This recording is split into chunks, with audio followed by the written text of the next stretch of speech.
Ndugu zangu, tumsifu Yesu Kristo. Karibuni tutafakari masomo ya Dominika ya 12 mwaka A.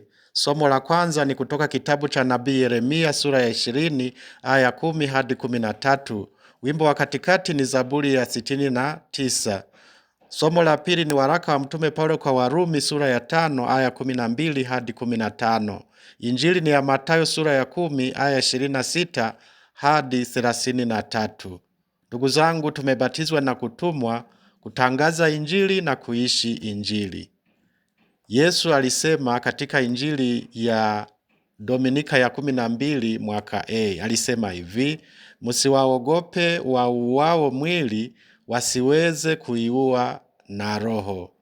Na mwishoni Yesu akasema, kila mtu atakaye nikiri mbele ya watu, nami nitamkiri mbele za Baba yangu aliye mbinguni.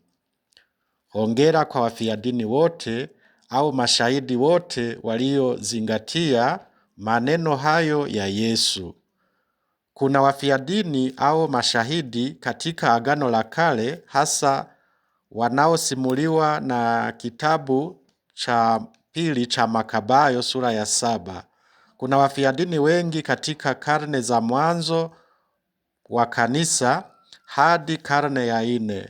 Kuna wafiadini wengi katika harakati za uinjilishaji, mifano mitume wa misionari Paulo Miki na wenzake, wafiadini wa Japani, Andrea Kimu na wenzake, wafiadini wa Korea, Karoli Luanga na wenzake, mashahidi wa Uganda na wengine wengi.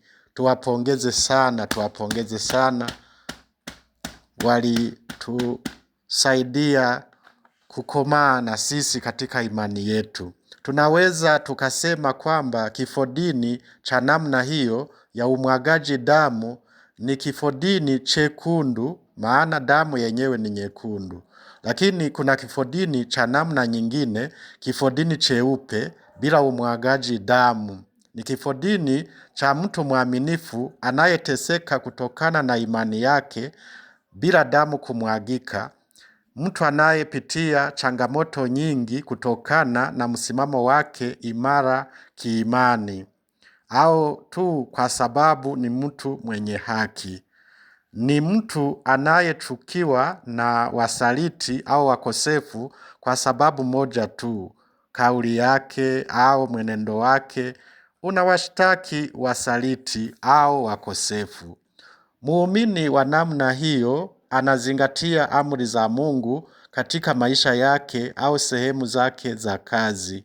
Haendani na wezi, waongo, washirikina, wafisadi, wala rushwa, wazinzi, wauaji, wadhalimu na kadhalika. Hata kama hajauawa, uaminifu wake hufananishwa na kifodini cheupe. Tunamshukuru Mungu kwa sababu watu wa namna hiyo wapo duniani na wanapunguza kasi ya maovu hapa duniani. Tuwapongeze sana. Tujue kwamba watakatifu wote, hata kama sio wafiadini, walipitia kifodini cheupe, walivumilia mateso, waliubeba msalaba mpaka mwisho. Wafiadini wa namna zote hizo mbili huzingatia pia maneno ya mtume Paulo.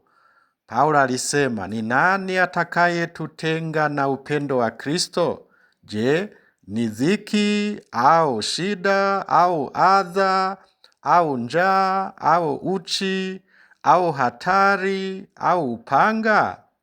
Na Paulo mwenyewe anatoa majibu, anasema, wala mauti, wala uzima, wala malaika, wala wenye mamlaka, wala yaliyopo, wala yatakayo kuwapo, wala wenye uwezo, wala yaliyo juu, wala yaliyo chini, wala kiumbe kingine chochote hakitaweza kututenga na upendo wa Mungu ulio katika Kristo Yesu Bwana wetu.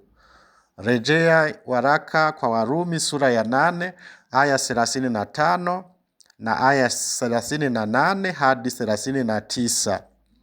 Nabii Yeremia naye alipata uadui mkubwa katika unabii wake. Maneno yake yanaweza yakamtia moyo mtumishi wa Mungu yeyote anayepata upinzani au adui au mtu wa haki mbele za Mungu.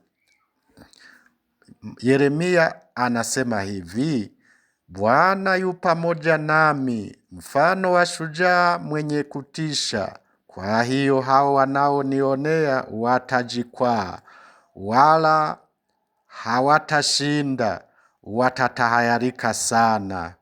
Rejea Yeremia sura ya 20 aya ya 11. Nabii Yeremia anamalizia kwa maneno ya furaha ya kila mfiadini, kwa sababu baada ya kifodini chake mbingu zinamfungukia. Yeremia anasema hivi: Mwimbieni Bwana, musifuni Bwana, kwa maana ameiponya roho ya mhitaji katika mikono ya watu watendao maovu. Rejea Yeremia sura ya 20 aya ya 13. Hongera kwa wafiadini wote. Makofi kwao jamani, makofi kwao wafiadini wote. Heri wenye kuudhiwa kwa ajili ya haki, maana ufalme wa mbinguni ni wao. Rejea Injili ya Mathayo sura ya 5 aya ya 10. Sasa nikuulize wewe muumini mwenzangu, kama bado wewe ni mzito wa kuishi na kushuhudia imani yako, ukashindwa kuzingatia ahadi za ubatizo, ahadi za ndoa na viapo vingine, ukashindwa kutimiza wajibu wako, au ukashindwa kujali na kuwajibika ndani ya kanisa lako au ndani ya dini yako, kumbuka maneno makali ya Bwana. Maana Bwana alisema, mtu yeyote atakayenikana mbele ya watu, nami nitamkana mbele za Baba yangu aliye mbinguni. Rejea Injili ya Mathayo sura ya 10 aya ya 33. Tunamkana Bwana kwa namna gani? Tunamkana Bwana kwa kuishi kama wapagani badala ya kuishi kama Wakristo. Tunamkana kwa kutotimiza wajibu wa watoto wa Mungu. Tunamkana kwa kufuata mkumbo wa kidunia, mkumbo wa wakosefu. Tunamkana kwa kuogopa kuonesha upekee wa imani yetu. Tuwaombe wafiadini na watakatifu wote watuombee. Moyo mtakatifu wa Yesu utuhurumie. Moyo safi wa Bikira Maria utuombee. Mtakatifu Yosefu utuombee. Watakatifu Petro na Paulo mitume mtuombee. Watakatifu mashahidi wa Uganda mtuombee. Watakatifu wafiadini wote mtuombee. Watakatifu somo zetu mtuombee. Malaika na watakatifu wote wa Mungu mtuombee. Tunakimbilia ulinzi wako mzazi mtakatifu wa Mungu. Usitunyime tukiomba katika shida zetu. Utuopoe siku zote kila tuingiapo hatarini. Ee Bikira mtukufu uliyebarikiwa. Amina.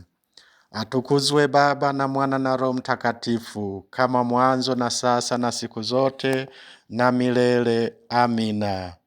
Asanteni kwa kunisikiliza. Mungu awabariki.